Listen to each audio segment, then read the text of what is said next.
Happy Halloween, everybody! Welcome to another new episode of Crusty Old Comic Kooks. Yes, we're still doing this. I am your host, Captain Buttcrack. I am a middle-aged, very crusty comic book collector. That's the name of the show. And we're going to show you some creepy old comic books for Halloween and the crazy-ass ads that they had. My co-host is everyone's favorite comic book holder, Boxxy Comics. Are you ready, Boxxy? What? I'm alive? I'm alive? What's going on? What's going on? Where the have I been? Lots of stuff has happened. Too much to go into now. A couple divorces. My set broke down, caught on fire. Some orphans perished. But we're back now, and we're ready to do another show. So are you ready? Oh, man. Are we really doing this again? I'm afraid so. And we got a whole show to get through, so are you ready? Am I ready? Well, almost. Let me just tune up here for a sec. Okay.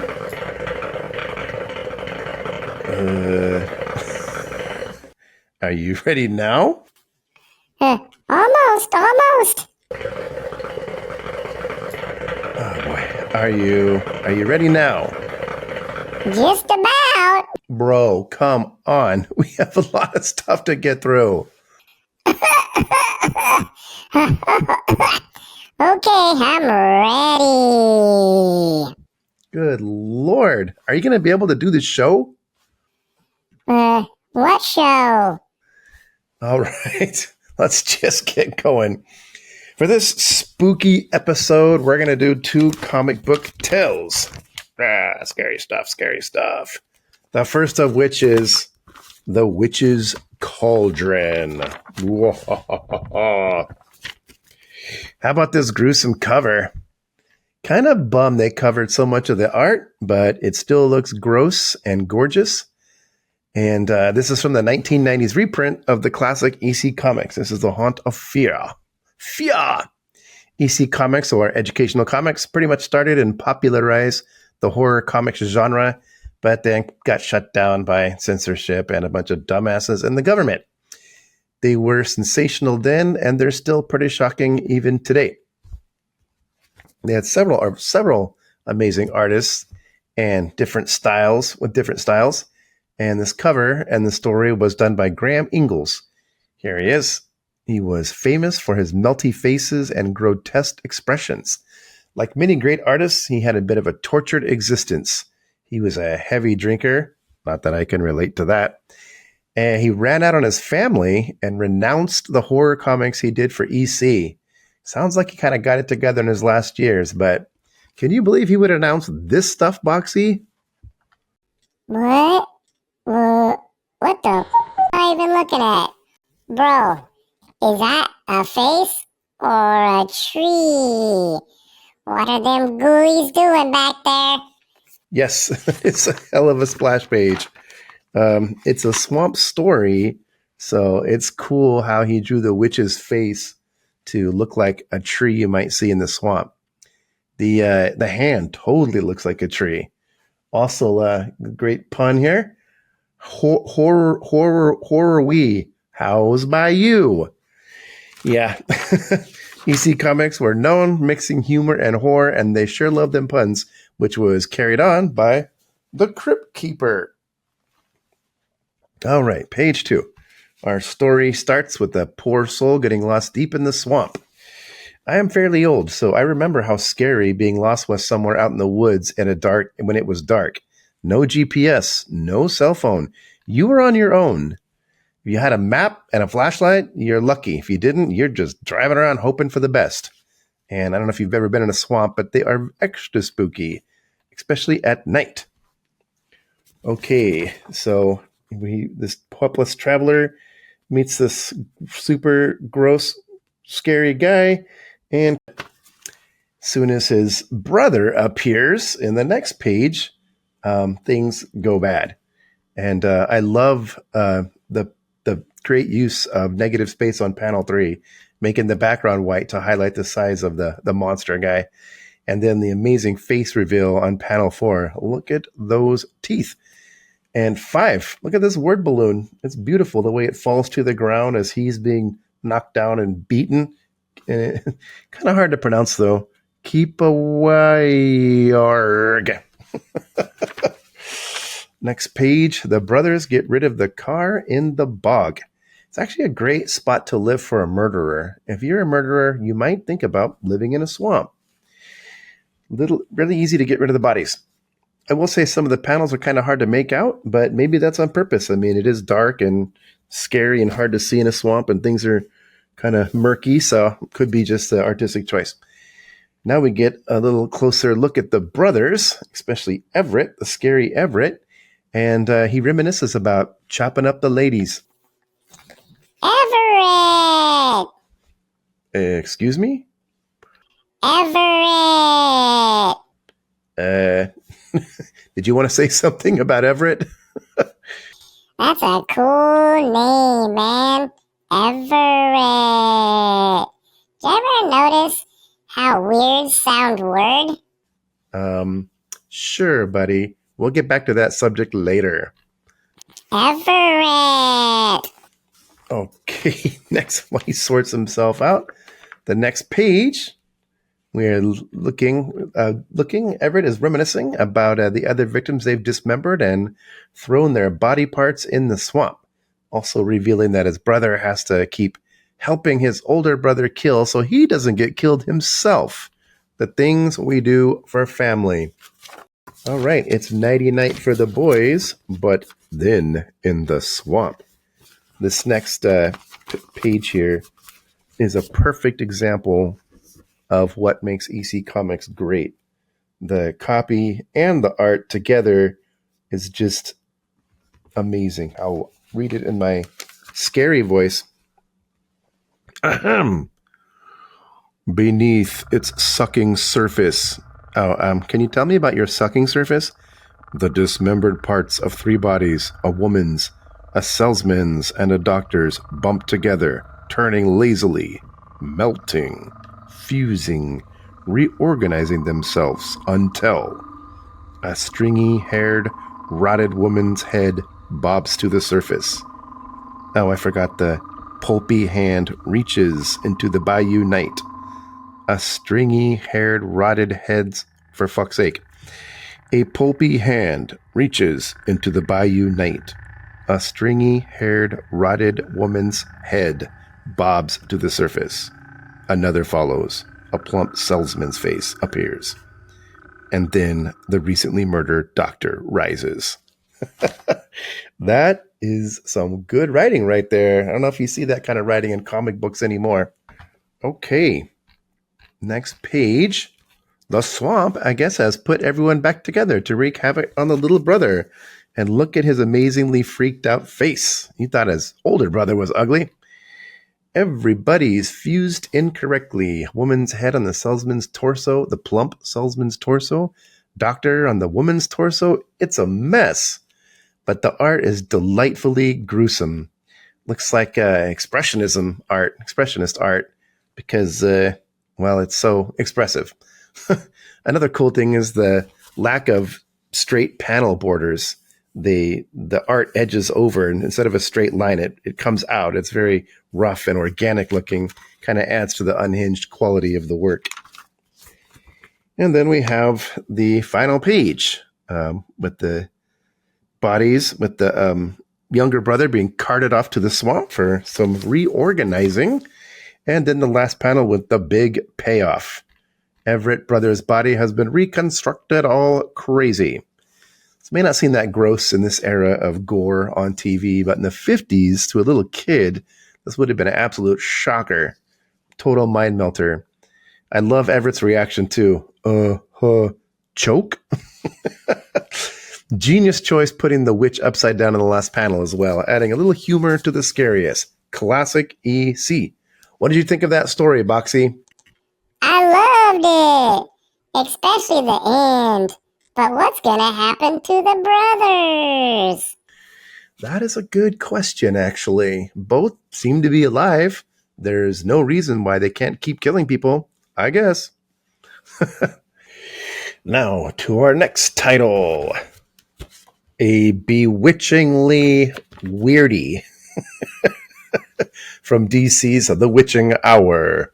This was DC's horror comic that ran from 1969 to 1978. Not a bad run.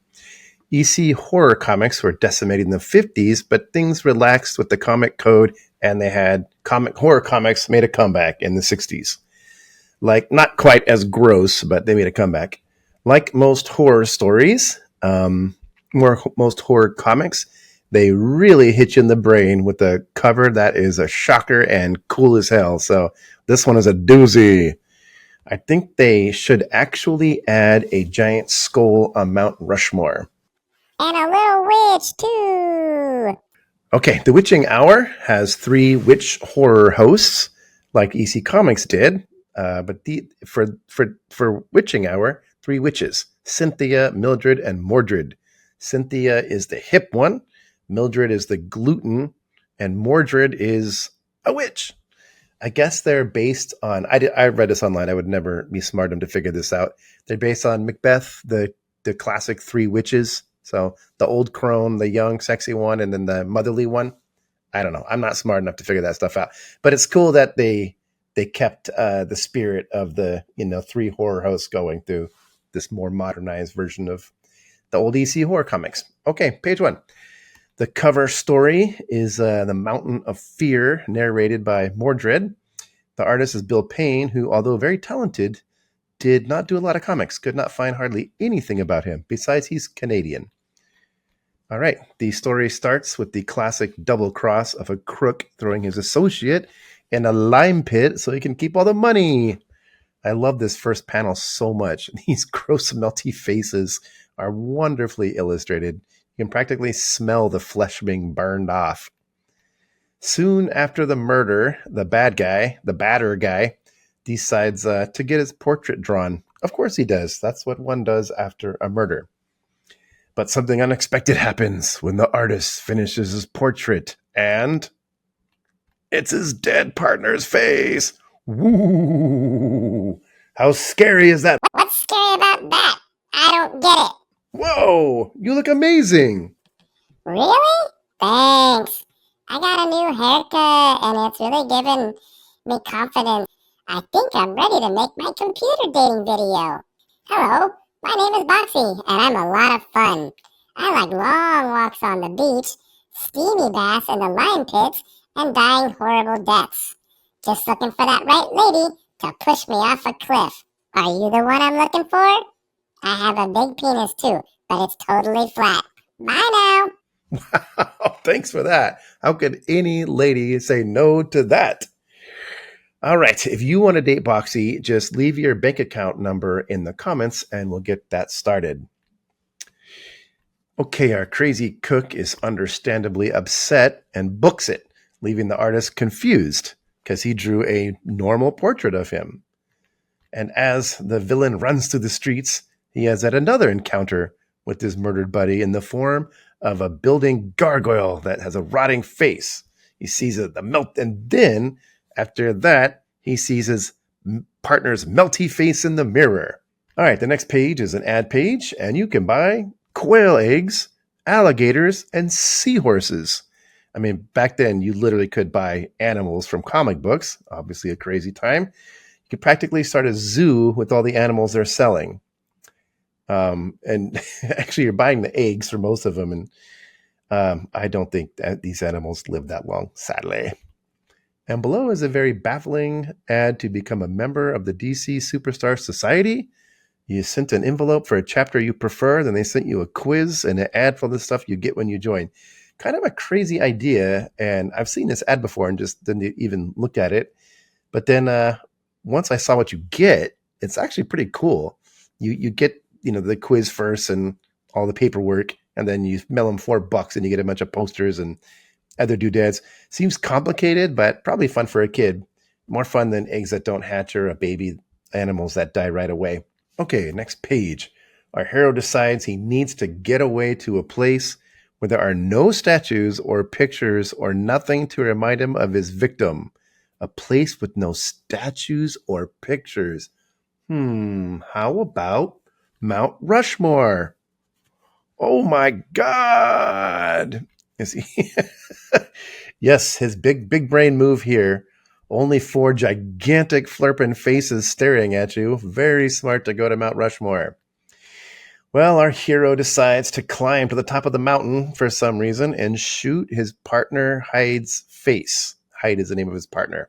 This all just makes sense, the stuff you do in this kind of comic.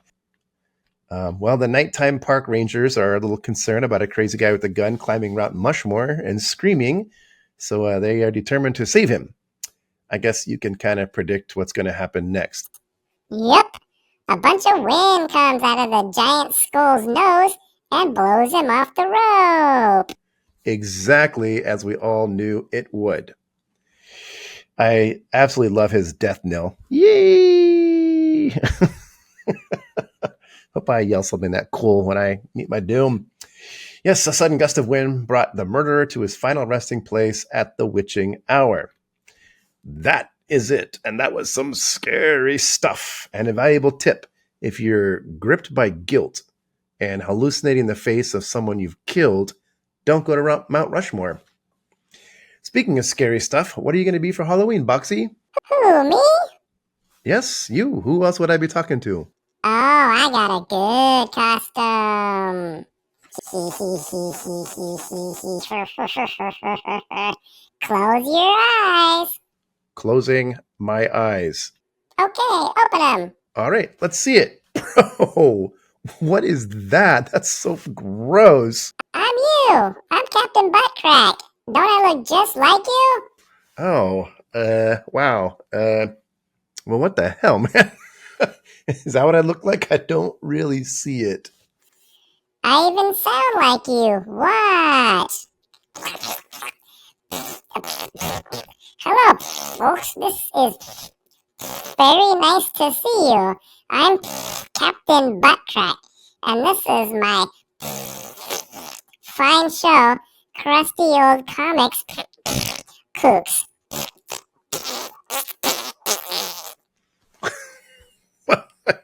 I don't know what to say except happy Halloween, everybody. Stay safe, and thank you for watching our show again. Sorry it was so long between shows.